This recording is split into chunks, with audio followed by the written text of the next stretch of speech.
di mana buku-buku tak lagi di sampingmu.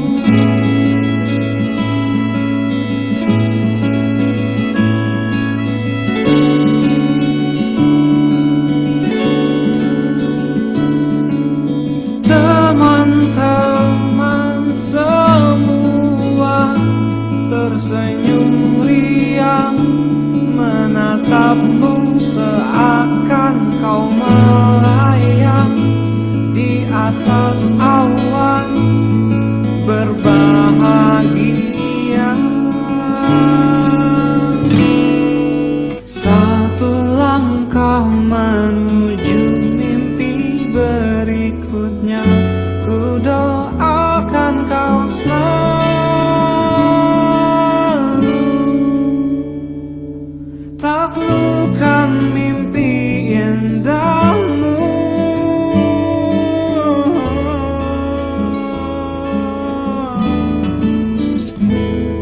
Selamat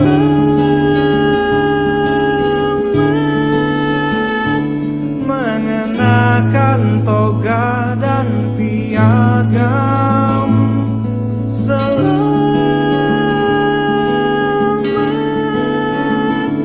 kedua orang tua tersenyum bangga. Selamat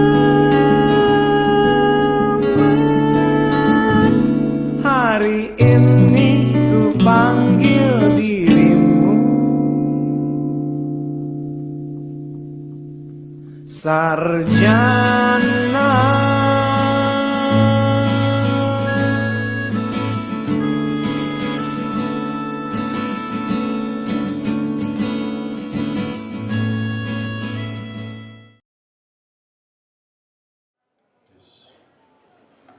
Wisuda sarjana lulusan Stiko Medan, program pendidikan strata 1, Grand Kanaya Hotel Medan, Sabtu 6 November 2021, dengan susunan acara pembukaan oleh protokol, pembacaan doa pembuka, barisan prosesi memasuki ruangan upacara, menyanyikan lagu Indonesia Raya dan hening cipta, laporan ketua panitia wisuda, kata sambutan dari LL Dikti, pidato ketua Stiko Medan, pelantikan wisudawan wisudawati, pembacaan janji alumni, penyerahan cenderamata, kata sambutan dari mitra, dari wisudawan, dari orang tua mewakili orang tua wisudawan, dari yayasan, kemudian nanti pembacaan doa penutup dan penutupan sidang. Selanjutnya sesi foto bersama.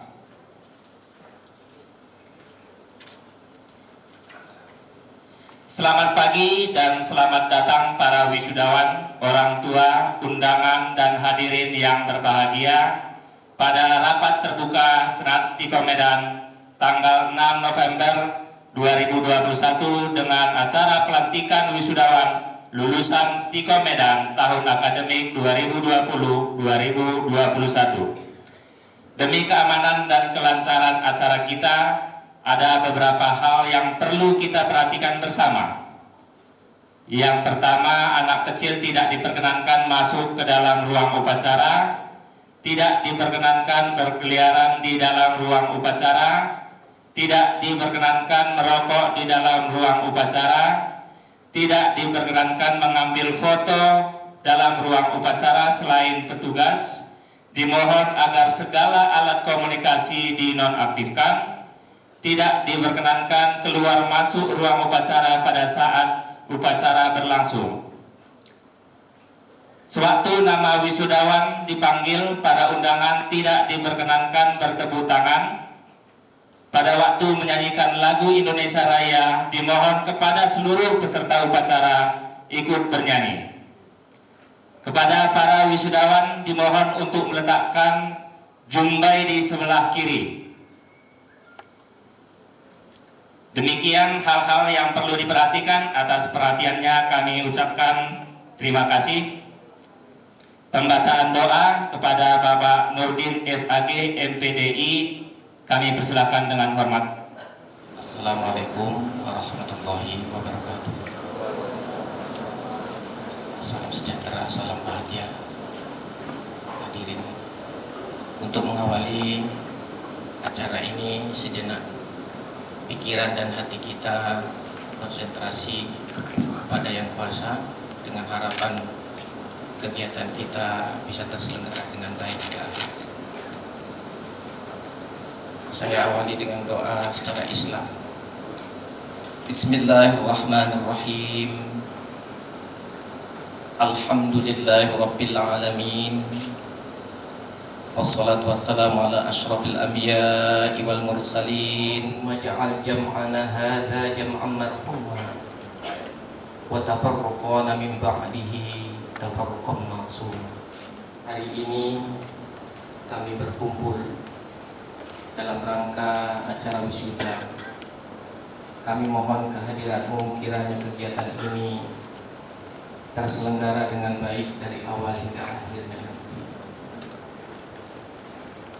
Rabbana taqabbal minna innaka antas sami'ul alim wa tub 'alaina innaka antas yang kami cintai. Kami mohon kepadamu, terangilah hidup kami dengan ilmu yang sudah kami dapatkan. Acara ini terselenggara dengan baik. Pendidikan kami terselesaikan juga dengan baik. Itu semua tentu dukungan dari orang tua kami. Limpahkanlah rezeki kepada mereka. Bil akhirati hasanatan wa qina adzabannar. Walhamdulillahirabbil alamin. Wassalamualaikum warahmatullahi wabarakatuh. Barisan prosesi akan memasuki ruang upacara. Hadirin kami mohon untuk berdiri.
Upacara nasional menyanyikan lagu Indonesia Raya.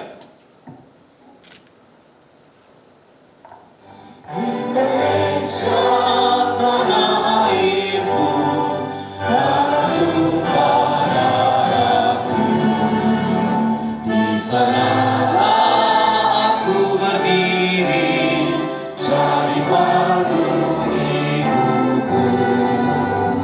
Indonesia kebangsaanku, bangsa dan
kasih. Neng Cipta mulai.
Assalamualaikum warahmatullahi wabarakatuh.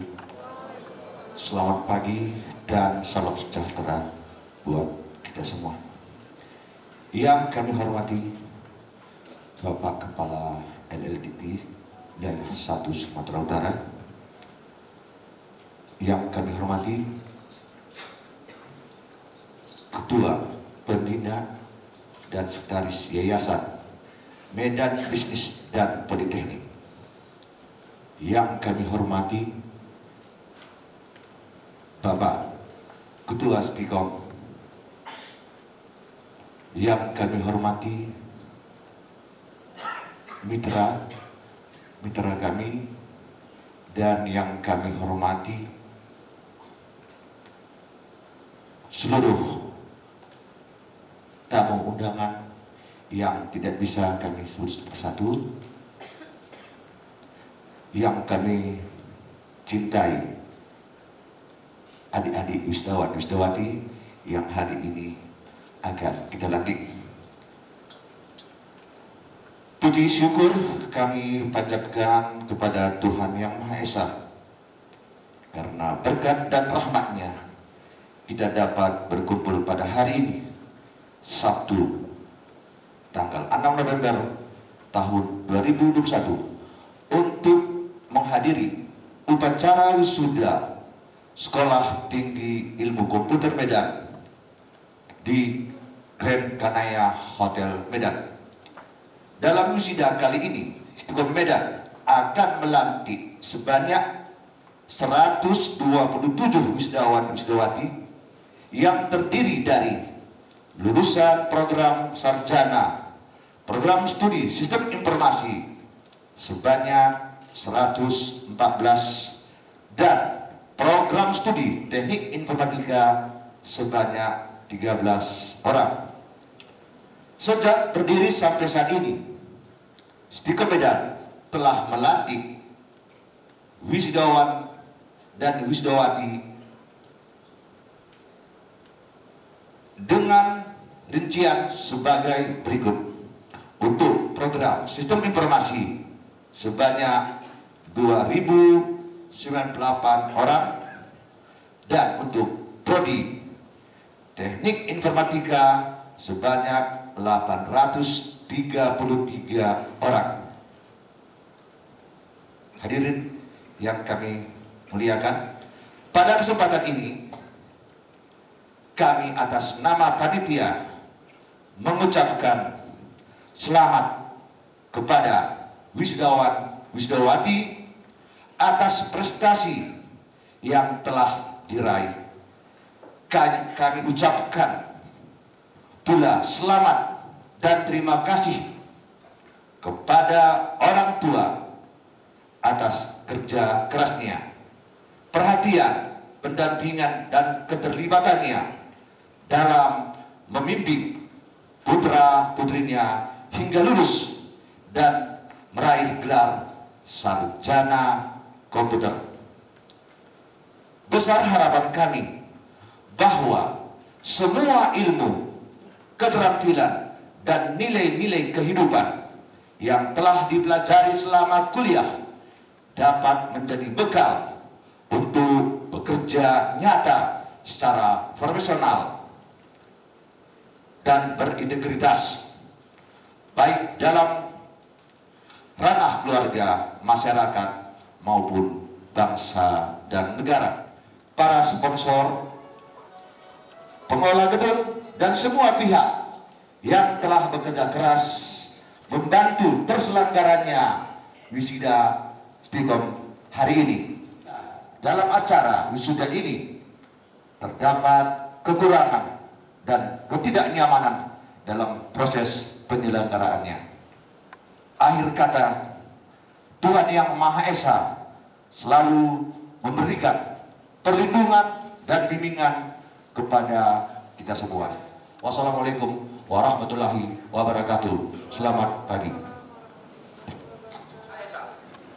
Hari ini Sabtu tanggal 6 November 2021. Tepatnya pukul 10:20 WIB. Dengan acara tunggal, sidang senat terbuka pelantikan wisudawan lulusan Stikom Medan, program pendidikan Strata 1, program studi sistem informasi dan teknik informatika, resmi saya buka.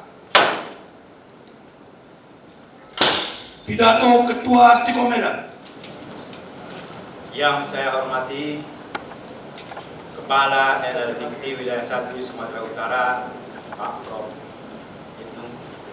Yang saya hormati Pengurus Yayasan Medan Bisnis Politeknik, Pembina Pak Amrul, sebagai pengawas Ibu Koti. Yang saya hormati mitra kerja kami, yang saya hormati orang tua para wisudawan, dan yang saya banggakan wisudawan wisudawati pada hari ini.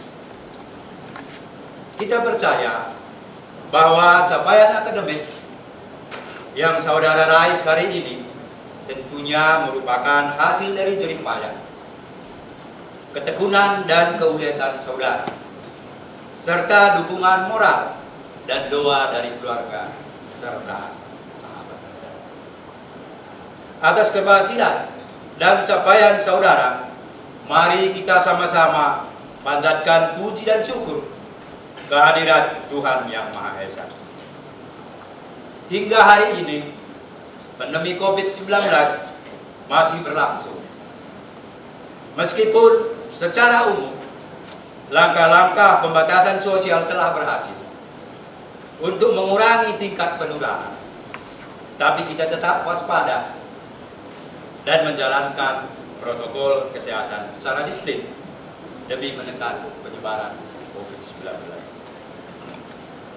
Sudah lebih dari 1 tahun, berbagai kegiatan Tridharma perguruan tinggi di Stikom dilaksanakan dengan mendekatkan secara daring dan tentunya memberikan izin kegiatan luring secara selektif. Kebijakan ini ditempuh sebagai bentuk trade-off antara tingkat capaian kinerja dan tingkat keselamatan. Para wisudawan yang saya banggakan dan Bapak Ibu yang saya hormati, di masa pemulihan ekonomi, ketika ekonomi global masih dilanda ketidakpastian, pilihan kita adalah mendorong ekonomi domestik dengan penguatan kemampuan dan peranan sektor UMKM. Meski demikian, krisis ekonomi di masa pandemi ini telah menunjukkan bahwa sektor UMKM, khususnya usaha kecil dan mikro, tidak cukup mampu untuk menciptakan nilai tambah. Oleh karena itu, menurut hemat kami, penguatan peranan sektor UMKM perlu disertai juga dengan penguatan kemampuan inovasi. Saya memandang penting bahwa program penelitian dan pengabdian pada masyarakat Stikom Medan untuk tahun 2021 dan kedepannya memberikan prioritas pada kegiatan yang mendukung program pemulihan ekonomi regional dan nasional. Kita tidak tahu persis strategi pemulihan ekonomi seperti apa yang paling tepat. Maka kita perlu melakukan pendekatan learning by doing dan learning by experimentation, dan dikolaborasikan dengan kebijakan Merdeka Belajar Kampus Merdeka, tentu sesuai dengan peraturan Mendikbud nomor 3 tahun 2020 yang mana memberikan hak kepada mahasiswa untuk belajar di luar program studinya atau belajar di luar jurusannya sebanyak 3 semester. Tentu kita Stikon sudah menjalin kerjasama antara perguruan tinggi baik di tingkat Kota Madia Medan maupun di tingkat nasional, seperti Institut Teknologi Nasional yang ada di Malang, Universitas Pembangunan Jaya yang ada di Tangerang, serta Institut Teknologi Bisnis Indonesia. Para wisudawan yang saya banggakan, saya ucapkan selamat atas selesainya studi saudara di Stikom Medan ini, alma mater kita yang tercinta. Izinkan saya untuk menyampaikan rasa terima kasih kepada orang tua yang telah mempercayakan putra-putrinya kepada kami untuk belajar di Stikom Medan. Dan saya berharap saudara dapat terus berkarya dan berpikiran maju, serta senantiasa memiliki semangat leadership, solidaritas, dan memberikan sumbangsi yang nyata bagi masyarakat luas. Dalam keharmonian, kita bersama-sama menghadapi masa sulit. Dalam keharmonian, kita maju bersama. Semoga Tuhan yang Maha Kuasa melimpahkan rahmat dan karunia-Nya kepada kita dan seluruh bangsa Indonesia, sehingga kita dapat keluar dari krisis akibat pandemi COVID-19 dan meraih kehidupan bersama yang lebih baik. Selamat pagi menjelang siang, salam sehat buat kita semua. Kepala LLDikti Wilayah 1 kepada Bapak Profesor Dr. Ibnu Hajar MSI, kami disilahkan dengan hormat. Wabarakatuh. Selamat pagi, salam sejahtera untuk kita semua. Yang saya hormati dan kita muliakan bersama keluarga besar Yayasan Medan Bisnis dan Politeknik. Hadir bersama kita tadi disebut pembina dan juga pengawas yayasan. Kemudian tentu hormat kita bersama kepada pengelola kampus Sekolah Tinggi Komunikasi, Sekolah Tinggi Komputer, Sekolah Tinggi Komputer Medan. Tadi Pak Ketua sudah menyampaikan sambutannya, hadir juga Wakil Ketua, mungkin juga bersama kita ada hadir para dosen.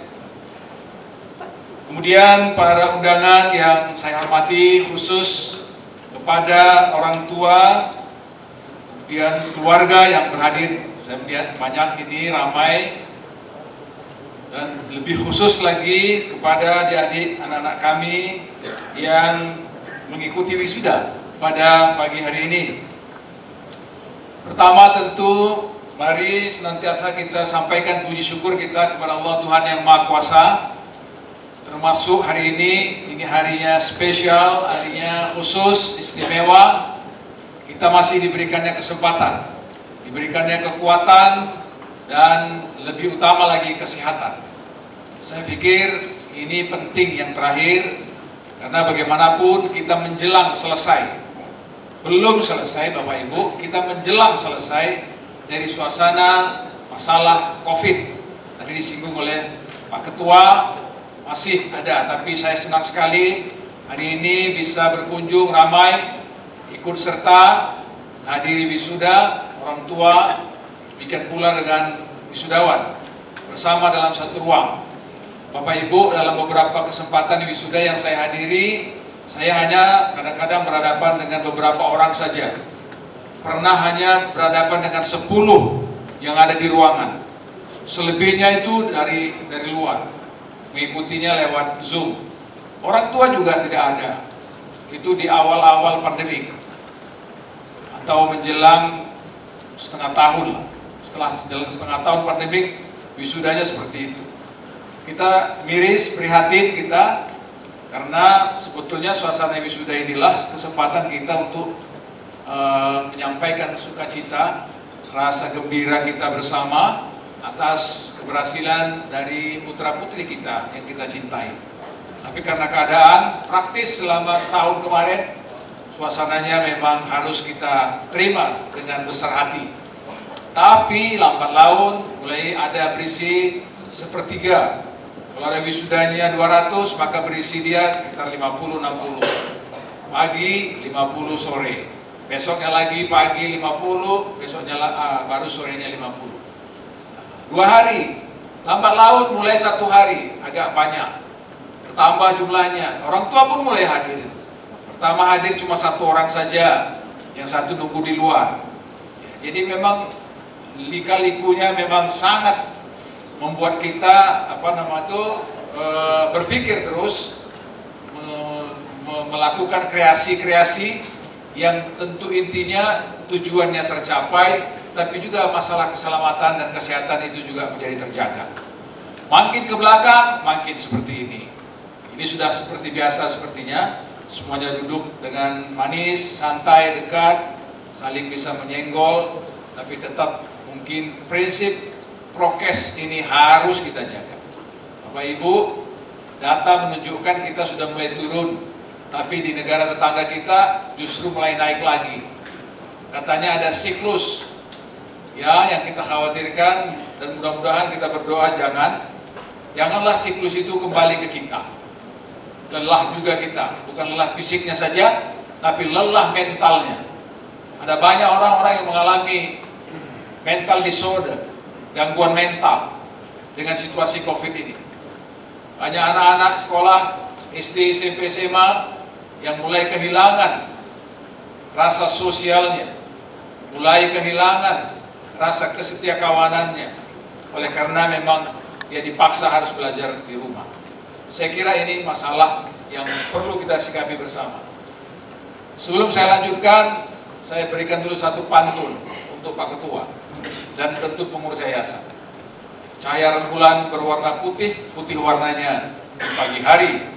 Kepada yayasan dan Pak Ketua juga saya sampaikan ucapan terima kasih.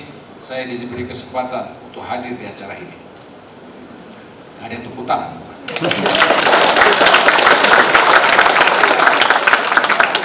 Saya tadi Pak Ketua sambutan berapi-api, saya sendiri itu. Sehingga saya jadi malu, ini apa salah saya tepuk ini. Tapi ternyata masih bisa bertepuk ya. Ayo kita tepuk untuk Pak Ketua tadi sambutan.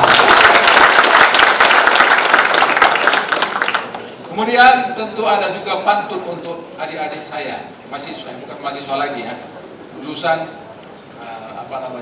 sudah alumni. Dari Belawan pergi ke Stabat. Ada orang Stabat nggak? Tunjuk tangan dulu. Nggak ada ya. Dari Belawan pergi ke Stabat, sampai Stabat membeli bunga. Pada adik-adik, anak-anak kami, saya ucapkan selamat. Pasti kalian menjadi kebanggaan keluarga.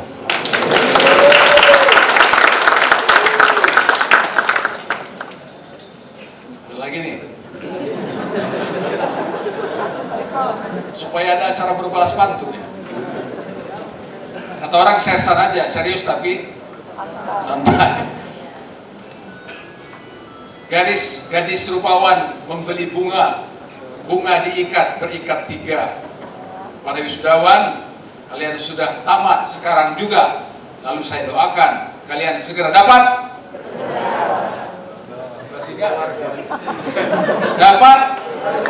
kerja. Tepuk tangan untuk orang tua. Ada hari tanpa wisuda. Senin, Selasa, Rabu, Kamis, Jumat, Sabtu. Tidak hanya di Medan, Sedimpuan, Kebenjahe. Ya. Pokoknya antar daerah, belum antar negara kan hadir. Bapak Ibu, selalu kesempatan wisuda itu saya manfaatkan untuk pertama bertemu dengan keluarga besar yang namanya kampus, ada pembina, ada pengurus. Yang kedua, saya berkesempatan bertemu dengan siapa? Lulusan. Saya berkesempatan bertemu dengan siapa? Para dosen. Saya jadi lupa. Karena tiap hari wisuda kan. 360-an hari lah. Ya. Di Sumatera Utara itu ada 218 kampus. Kalau harus saya kunjungi setiap hari, maka praktis saya tidak akan masuk kantor lagi lah. Pasti masuk kantornya hanya tinggal di ujung hari. Berarti seperti 218, 365, ya lebih dari 2/3. Di sisi lain pekerjaan-pekerjaan yang rutin harus dilakukan di kantor juga banyak. Itu makanya penting momentum wisuda itu dimanfaatkan untuk bisa berkunjung. Nah, kesempatan ini bukan hanya berkunjung.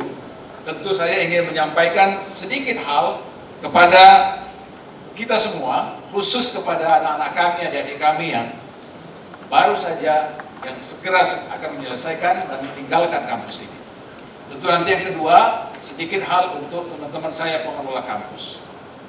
Bapak Ibu hadirin yang berbahagia, hari ini sepertinya sudah selesai Bapak Ibu menarik napas. Karena letih, lelah, cari uang, cari biaya untuk adik-adik dan anak-anak kami. Adik-adik dan anak-anak kami, coba kalian hitung berapa sudah kalian habiskan. Mungkin nggak ada hitungannya ya. Tapi kalau ada yang mencatat itu bagus juga. Tapi bukan untuk apa. Itulah perjuangan orang tua. Saya tidak bisa membayangkan ke timur, ke barat, ke utara, selatan untuk yang namanya mencari rupiah itu. Kadang-kadang waktu tidurnya kurang, waktu lelahnya juga banyak, makannya berkurang, tapi tidak pernah ada kata lelah. Oleh karenanya saya kira kesempatan itulah untuk kalian tunjukkan. Pertama, hari ini kalian sudah buktikan.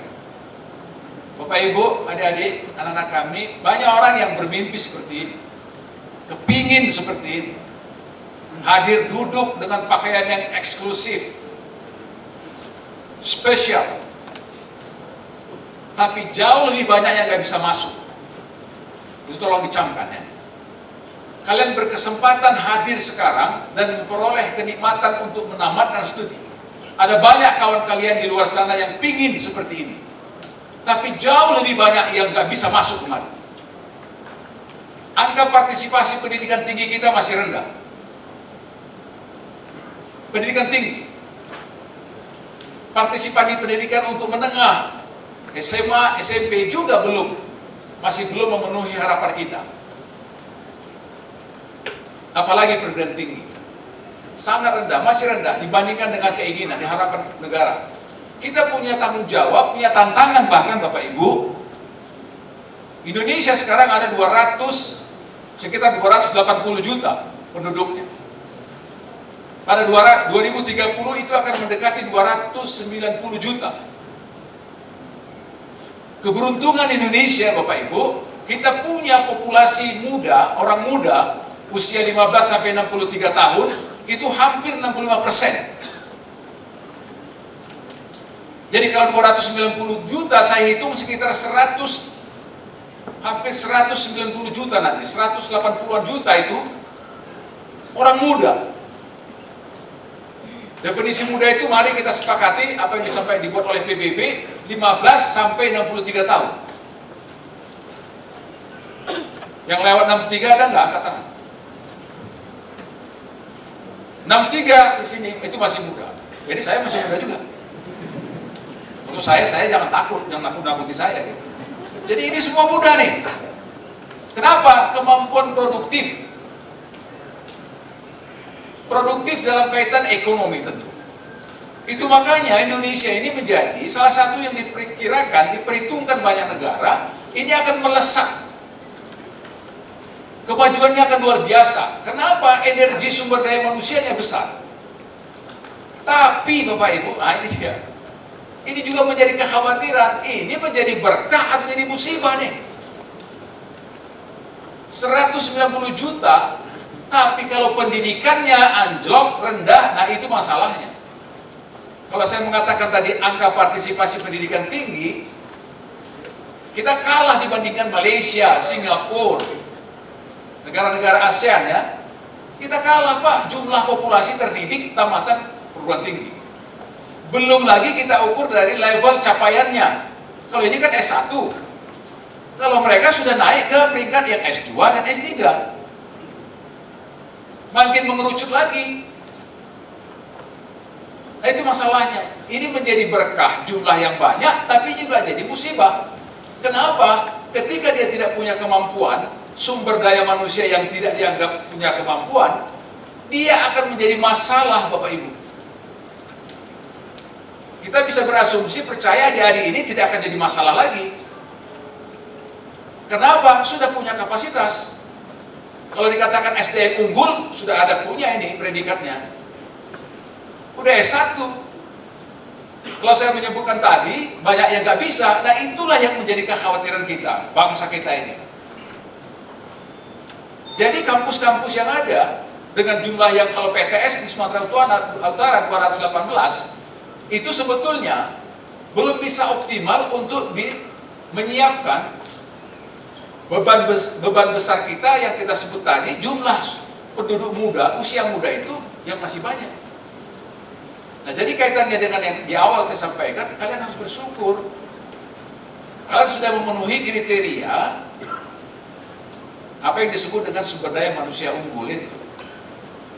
Tapi saya mau ingatkan, apakah setelah tamat ini nggak ada lagi masalah? Belum tentu. Karena pasti dalam pikirannya setelah ini balik kanan mau kerja kan? Kerja. Bukan bermaksud untuk menakut-nakuti, membuat menjadi inferior, kecewa, tidak.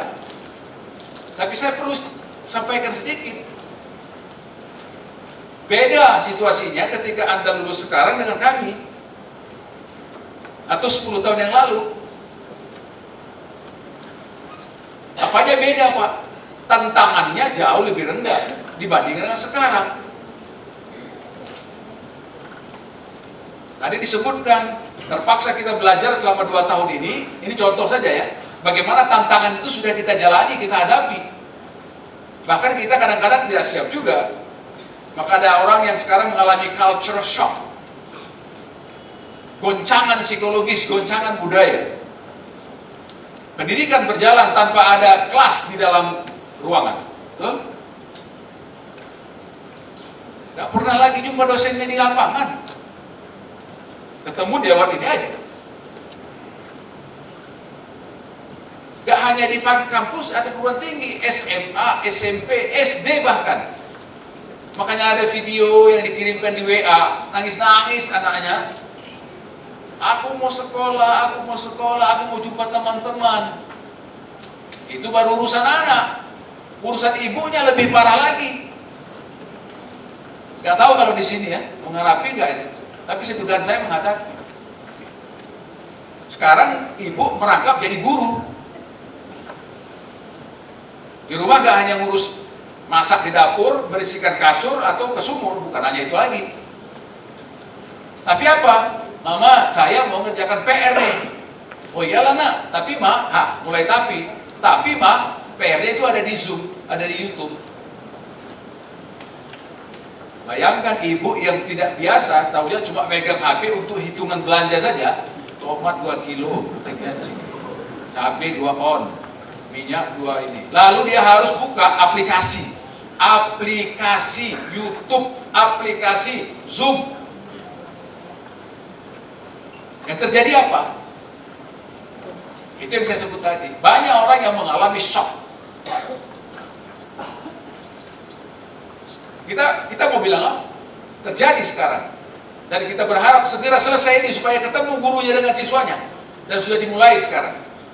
Tapi apakah hanya itu saja? Tidak. Sekarang semua bidang kehidupan kita, kalau tidak seluruhnya, sebagian besar itu sudah terkena dampak apa yang disebut dengan RI 4.0. Bersamaan dengan datang pula keluarga kita, saudara kita, si COVID 2019. Gak mau pulang dia. Tamu tak diundang tapi gak tahu diri, gak mau pulang. Itulah si COVID. Bersamaan itu datang yang namanya perubahan, apa yang disebut dengan transisi teknologi, transisi dunia digital. Biasa Pak, Bapak Ibu, kalau adik-adik ini sudah generasi Z ini sekarang. Kita ini X. Kalau X memainkan peranan Z, kacau Pak. Saya sering salah terus. Kalau mengetik itu salah, mengirim salah, mengambil data salah. Karena begitulah bukan dunia kita. X, Y mirip-mirip sudah agak bagus dikit ya. Tapi juga tidak seperti mereka ini. Kalau mereka ini pasti cepat.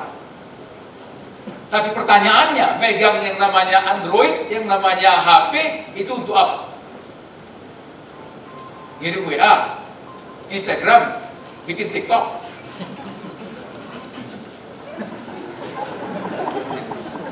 Share, gitu kan?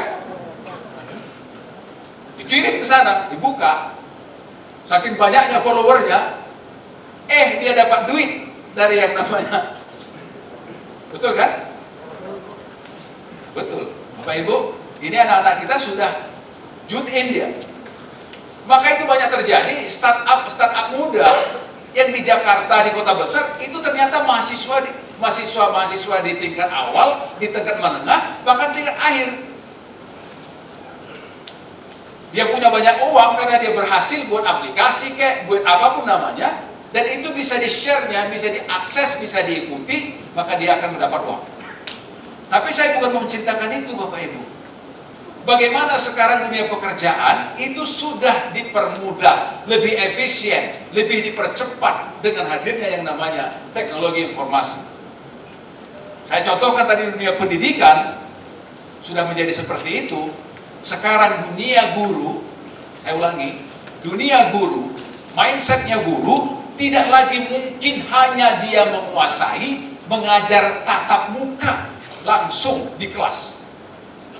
Dia harus mulai berpikir mengemas bahan pembelajaran untuk bisa di-share dan itu bisa interaktif, bisa direspon oleh siswa, oleh mahasiswa.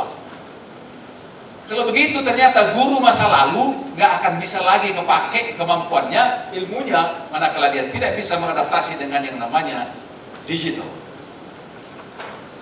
Di perkantoran, di bank, di industri, di rumah sakit, semua sekarang sudah masuk ini. Nah, inilah masalahnya. Makanya Pak Menteri kita itu bilang, lulus itu tidak jaminan siap kerja. Lulus itu tidak jadi jaminan kompeten. Ada dua yang penting bagi lulusan itu Bapak Ibu, apa yang disebut dengan competitiveness. Punya kemampuan, punya kompetensi. Lalu yang kedua, employability. Kesiapan kerja. Mulai mikir nih sekarang. Udah punya nggak ini? Yang pertama udah punya. Punya dong Pak, 144 SKS Pak. Betul kan? Kuliahnya 4 tahun. Ada yang 150, ada yang 160 lagi. Udah punya? Punya Pak. Itu hanya dalam batas kompetensi keilmuan. Anda menguasai konsep teori, apa yang Anda pelajari dalam sistem informasi, apa yang Anda pelajari dalam teknik informatika, gitu kan? Anda punya wawasan itu. Tapi apakah itu bisa ditenteng langsung untuk menghadapi pekerjaan? Itu yang menjadi masalah, yang menjadi pertanyaan, apa yang disampaikan oleh Pak Menteri. Tidak cukup hanya dua itu. Walaupun sudah 144 SKS, tapi ada prasyarat yang harus juga dimiliki agar bisa beradaptasi. Kata kuncinya apa? Adaptasi. Dengan dunia yang hari ini sudah mengalami apa yang dibilangnya Renat Kasali itu disruption, shifting. Dunia yang mengalami goncangan, dunia yang mengalami pergeseran oleh hadirnya revolusi yang saya sebutkan tadi. Tidak hanya di kita Bapak Ibu, di negara-negara maju mengalami ini. Jepang sebagai contoh yang sudah maju, dia pun mengalami situasi ini. Bahkan dia sudah bersiap dari revolusi 4.0 bergerak ke revolusi 5.0. Rumah sakit sekarang sudah difungsikan manusia tapi robot. Makanya ada artificial intelligence, ada perangkat cerdas. Mirip pekerjaannya seperti manusia sudah, tapi dia masih ada kekurangannya. Apa? Sense of humanity-nya. Itulah yang mau dibangun, dirancang di revolusi 5.0. Kalau sudah seperti itu, apa yang terjadi? Tidak perlu lagi tenaga perawat. Itu yang dikatakan Mas Menteri. Pusing kan? Sudah tamat sekolah perawat, tapi begitu mau melamar ke sana, no, kami nggak terima perawat. Kenapa? Kami sudah punya yang namanya artificial intelligence, piranti yang dikembangkan mirip, walaupun tidak persis, mirip sudah dengan manusia. Kalau dia on time, mohon maaf saya, ada kasus rumah sakit, pasiennya sudah jerit-jerit, pecet bel berkali-kali, perawat nggak datang-datang juga. Tapi kalau ini nggak perlu dipecet, diprogram saja, setiap setengah jam dia akan datang. Otak manusia itu dipindahkan dalam bentuk yang namanya piranti, dalam bentuk yang namanya aplikasi, dititipkan itu yang namanya ke robot. Mobil listrik Tesla, betul? Itu untuk menunjukkan tidak lagi diperlukan supir. Jadi kalau ada kursus mengemudi di Medan, udahlah tutup saja. Kan banyak dulu ya kan, kursus mengemudi tancap katanya kan. Ternyata dengan datangnya Tesla, nggak perlu lagi. Dan seterusnya dan seterusnya. Saya juga ikut khawatir, jangan-jangan yang ada sekarang ini akan kena persoalannya dengan cerita saya tadi, kalau dia tidak bersiap. Poin yang ingin saya katakan adalah jangan berhenti bersiap. Ilmu yang didapat itu hanya bekal saja. Selebihnya harus ada usaha. Aneh sekarang kalau kalian, saya kira saya percaya, karena dunia sekarang ini ada di kalian. Teknologi informasi, sistem informasi, pasti kalian sudah menggeluti bidang itu lebih banyak. Mungkin akan lebih mudah. Coba cek nanti pelan-pelan. Pekerjaan apa yang hari ini yang menjauhkan dirinya dari yang namanya dukungan piranti digital? Nggak ada lagi. Cuma persentasenya saja. Ada yang baru 30%, 40%. Selainnya masih digunakan manusia. Di bank misalnya, pekerjaan yang dulunya satu pekerjaan dikerjakan 3 orang, sekarang terbalik, 3 pekerjaan dikerjakan 1 orang. Terjadi pengurangan 2/3. Dalam prakteknya sekarang kasus itu terjadi pengurangan 10-15% setahun. Makanya saya pernah hadir di wisuda lulusan manajemen, lulusan akuntansi. Saya garuk kepala gini. Saya terbayang dengan bank tadi, bukan malah nambah pegawai tapi malah kurang. Tapi jangan pernah kecut karena peluangnya pun jadi lebih besar. Hari ini siapa yang punya kompetensi, siapa yang punya kesiapan yang saya sebutkan tadi, tidak hanya dia berkesempatan kerja di sini, tidak hanya di Medan, tapi juga bisa nanti keluar Medan, regional, bisa nasional, di Jakarta, di Sulawesi, di mana lagi, di Papua, di mana ada industri-industri yang berbasis teknologi digital, Anda bisa masuk. Bahkan bukan hanya di Indonesia, tapi juga itu di luar Indonesia.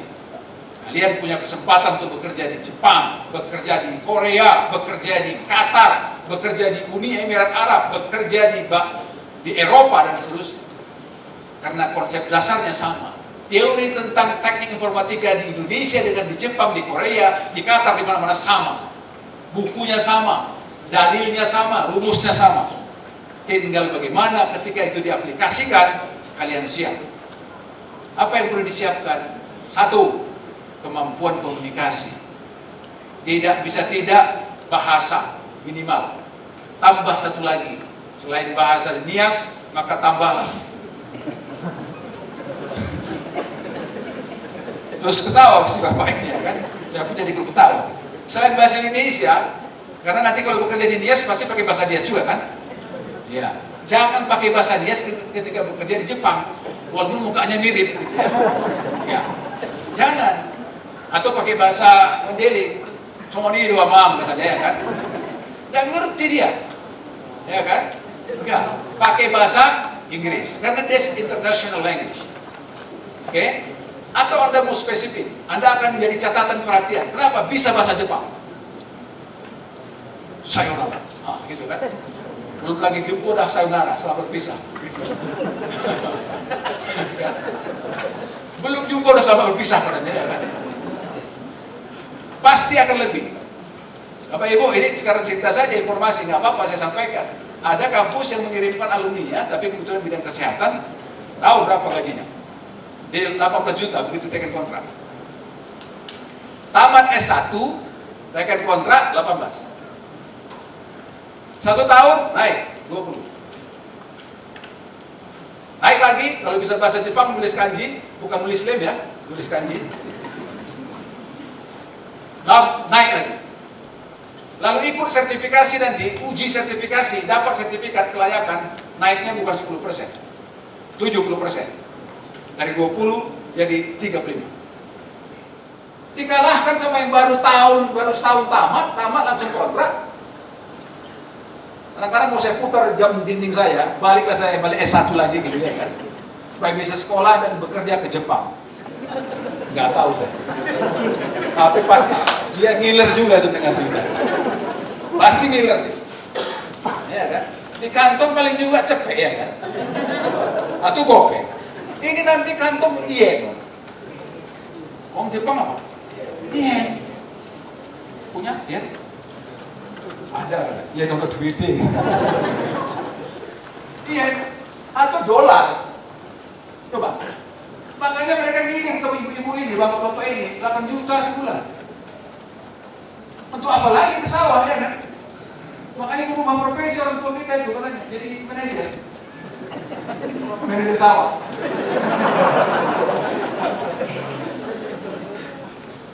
Peluangnya menjanjikan. Jadi kalau saya katakan tadi tantangannya berat, kan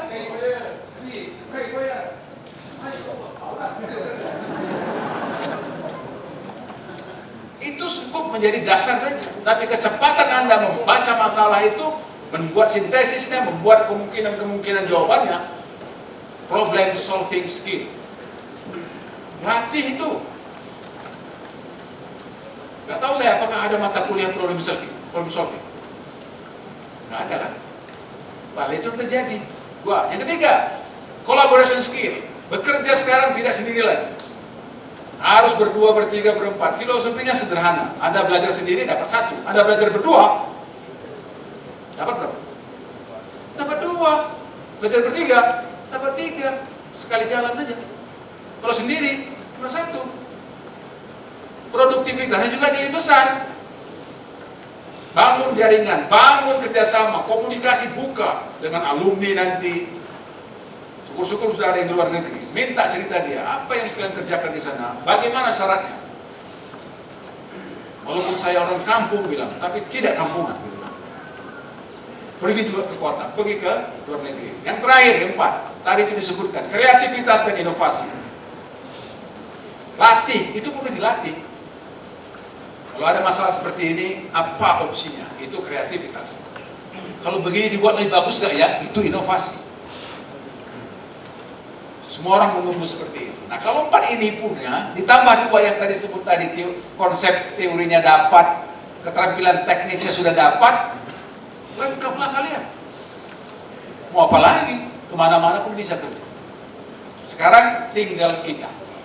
Mau ambil peluang ini, atau cukup akan balik kanan pulang ke Sipiongon sana. Pulang ke Galang sana. Hah? Kalau ada orang Nias, pulang ke Mandiri sana. Kan? Kerja di sana. Gak apa-apa juga. Pokoknya kerja kan.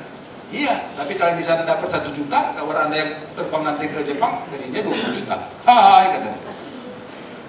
Hari Sabtu, Minggu, weekend. Jalan-jalan ke Tokyo. Naik kereta api Shinkansen. Kecepatan 350 km per jam.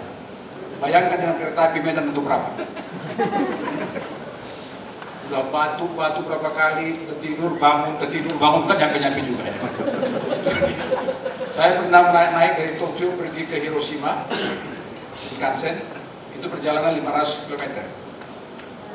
2 jam. berarti 250 km per jam. Sekarang mau coba itu nggak? Nanti pergi ke sana naik pesawat Airbus A380, sekali terbang 600 orang. Atau nanti naik nasional aja ke Biji. Saya memberikan encourage ini untuk membakar semangat Anda. Anda mau seperti itu atau tidak? Tapi janganlah jadi penonton, jadilah menjadi pemain. Jadilah menjadi pemenang, jangan jadi pecundang. Saya kira itu untuk anak-anak dan adik.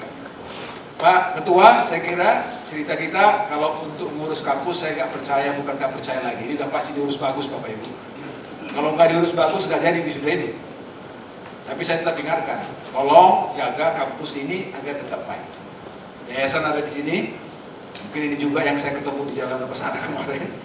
Ya, tolong jangan hanya sekedar nama saja, tapi masalahnya banyak. Ada kampus yang hari ini harus ditutup di Medan. Persoalannya bukan gara-gara rektornya ataupun ketuanya, tapi gara-gara yayasan. Saya penting sampaikan itu. Ya. Karena bukan apa-apa Pak, membukanya sulit, menutupnya gampang. Ya. Jaga kredibilitas kita dengan performa kita, ada kinerja yang dituntut dari kampus itu, ya, tata kelola, kemudian arsitektur, namanya akreditasi, kemudian kampus merdeka belajar. Kemarin Mas Nadiem datang, sebulan 2 minggu yang lalu, dia bilang, ke depan jangan ada cerita lagi tidak jalan MBKM. Kalau saya ceritakan MBKM, nambah lagi nanti 30 menit lagi.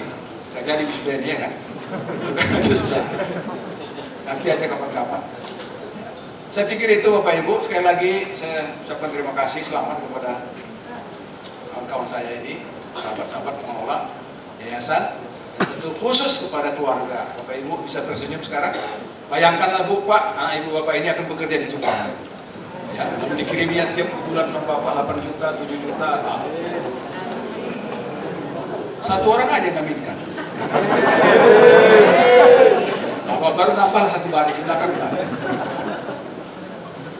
Baik, saya kira itu saja. Selamat sekali lagi. Mudah-mudahan kalian sukses.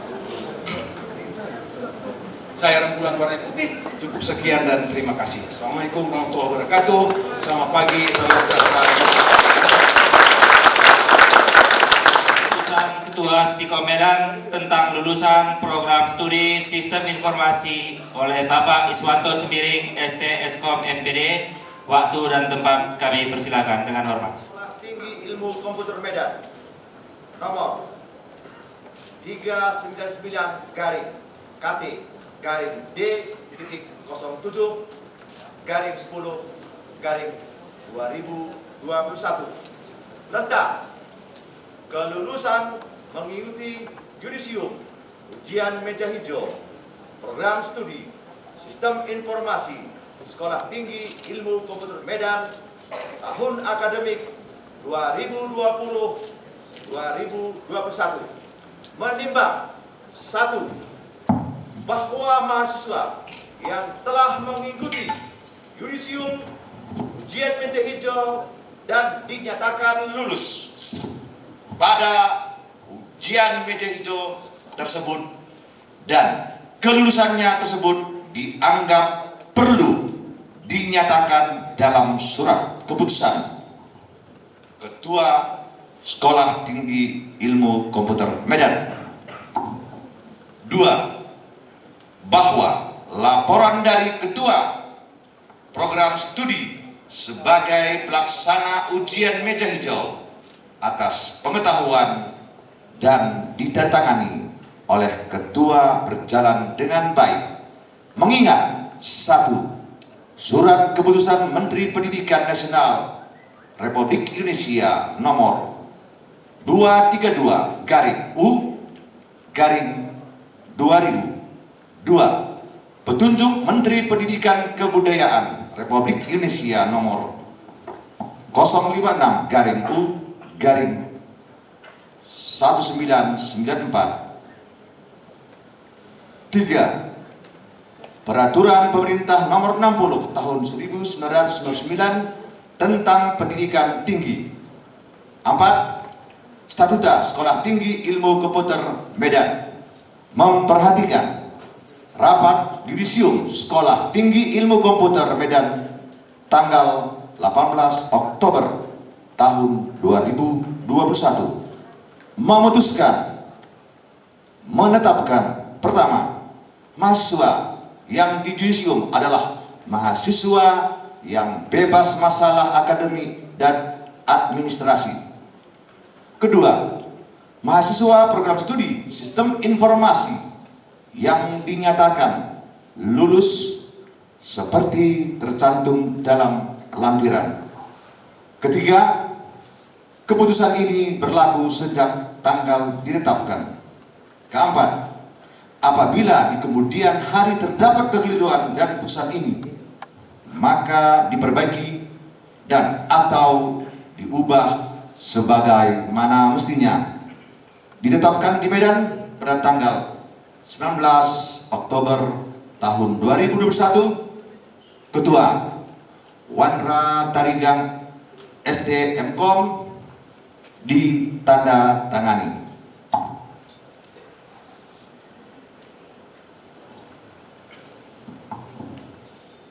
Pelantikan wisudawan Program Pendidikan Strata 1 Program Studi Sistem Informasi. 80 Nermia Tanjung, anak dari Bapak Bona Tanjung, predikat sangat memuaskan.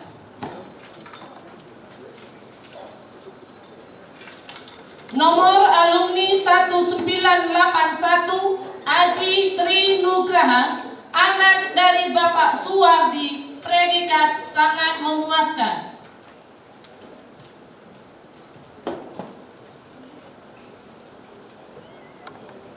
Nomor alumni 1982 Murni Pardede, anak dari Bapak Alpon Pardede, predikat sangat memuaskan.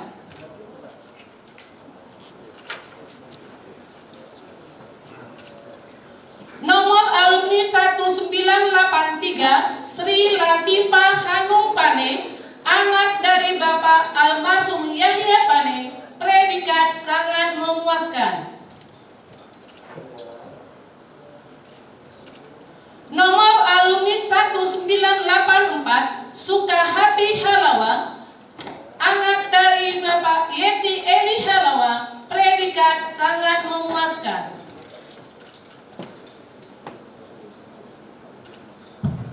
Nomor alumni 1985 Gleb Martin Silalahi, anak dari Bapak Saroa Silalahi, predikat dengan pujian.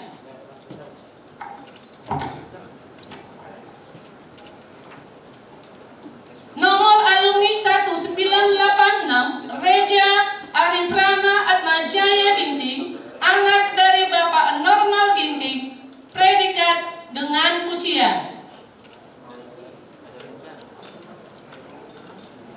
Nomor alumni 1987 Rosita Manurung, anak dari Bapak almarhum Ramlan Manurung, predikat sangat memuaskan.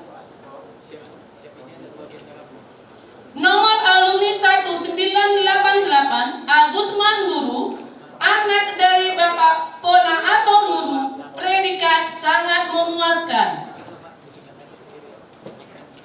Nomor alumni 1989 Iman Sahji, anak dari Bapak B.A.R.O.J, predikat sangat memuaskan.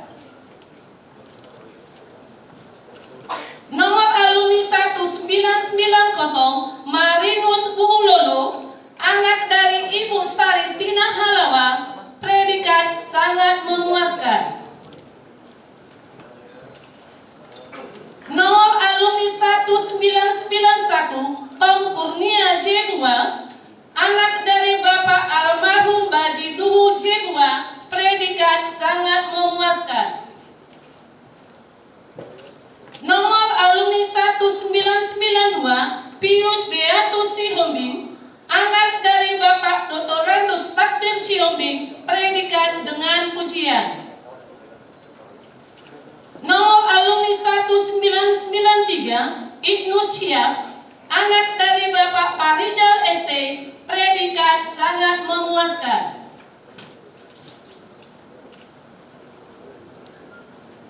Nomor alumni 1994 Abra Partadi, anak dari Bapak almarhum Hayasa SPD, predikat sangat memuaskan.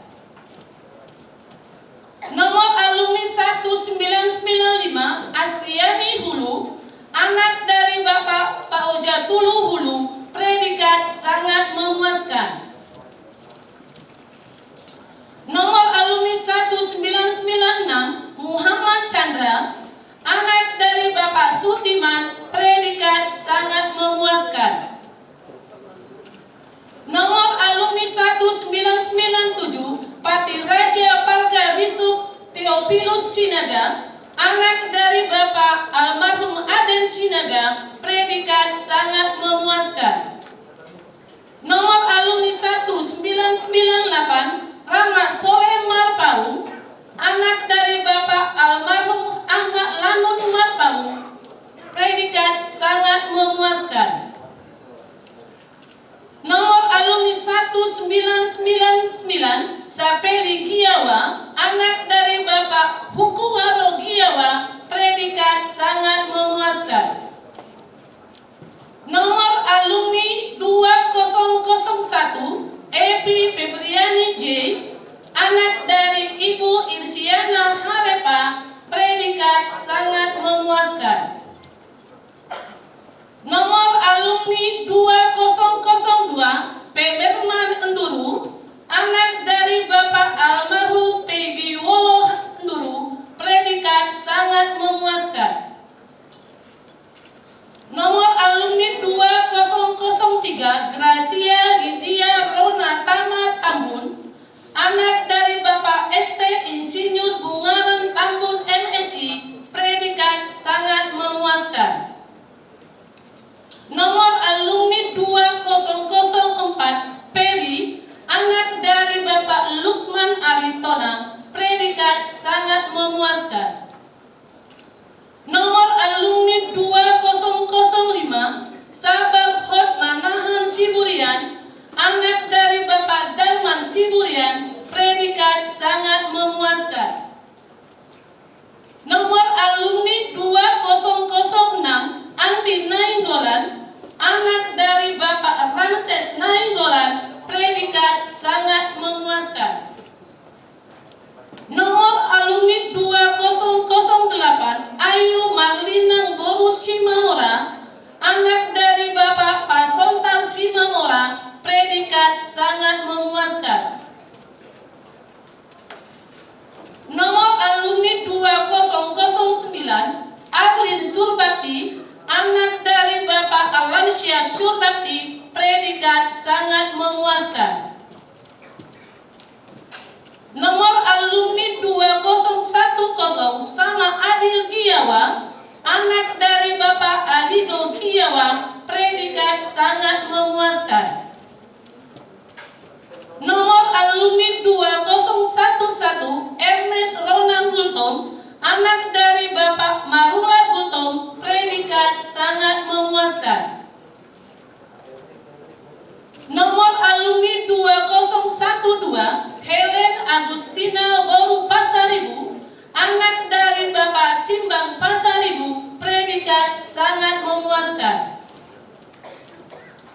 Nomor alumni 2013 Indah Aloina Maliga, anak dari Bapak Naikman Maliga, predikat sangat memuaskan.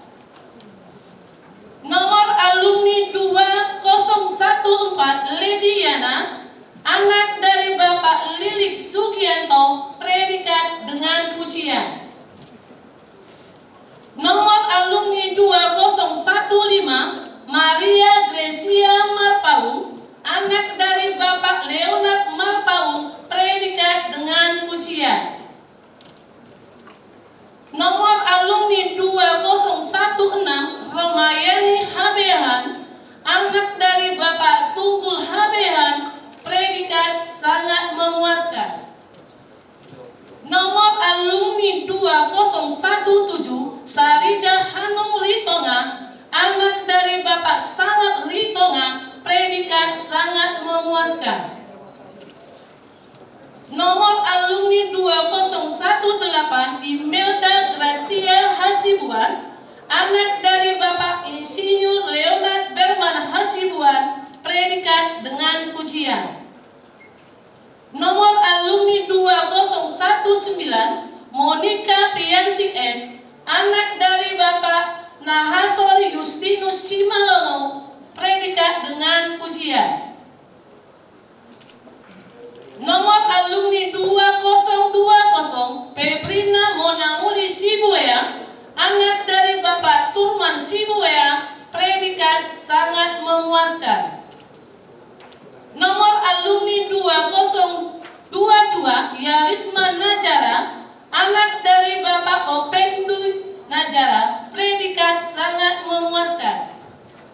Nomor alumni 2024 Mona Lisa Ruth Erita, anak dari Bapak Wilmar Lumbanto Ruang SEAK, predikat sangat memuaskan. Nomor alumni 2025 Surya Arjunata Girsang, anak dari Bapak Salikin Girsang, predikat sangat memuaskan. Nomor alumni 2026 Jepria Siregar, anak dari Bapak Aston Siregar, predikat sangat memuaskan. Nomor alumni 2027 Fitri Gustia, anak dari Bapak Muhammad Gutut, predikat dengan pujian. Nomor alumni 2028 Rajasta RJAP Girsang, anak dari Bapak Dr. H.C. Insinyur M.E. Girsang MSI, predikat sangat memuaskan. Nomor alumni 2030 Yeni, anak dari Bapak Misno, predikat dengan pujian.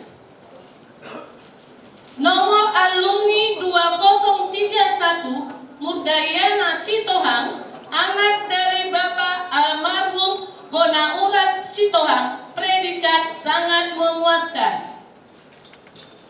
Nomor alumni 2032 Victor Selamat Hulu, anak dari Bapak Taligolo Hulu, predikat sangat memuaskan. Nomor alumni 2033 Niko Bahagia Ginting, anak dari Bapak Malem Ate Ginting, predikat sangat memuaskan. Nomor alumni 2034 Adi Jointa Ginting, anak dari Bapak Sirjo Ginting, predikat sangat memuaskan.